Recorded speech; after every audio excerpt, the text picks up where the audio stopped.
Great, so I just wanted to show you quickly with Lumen. So here is just one of our tester courses. All your courses will show up on your left-hand side.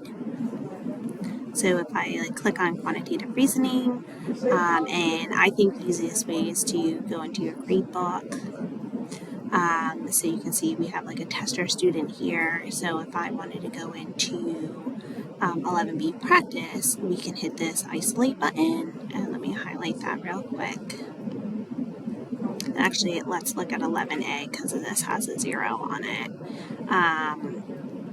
So if we hit that isolate, it'll show you what the student got and their grade. So you could, if you wanted to do student by student, click on it and it'll show their entire practice.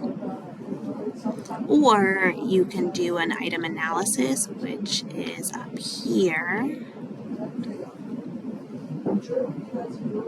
And if you click that, it'll show a question breakdown and what everybody got on it. So if I only wanted to look at preview question 1, it'll show me all the students. Now there's only one student enrolled in here, but it would show everybody and what they got and then their answers.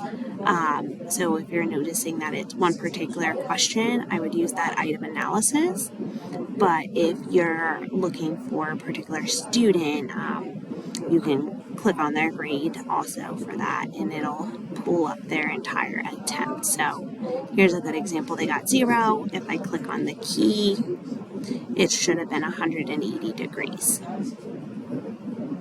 Now, if you wanted to regrade them, you can do that down here as well. But again, if you click on the student, in the gradebook and their score, it'll pull up that individual student's entire attempt.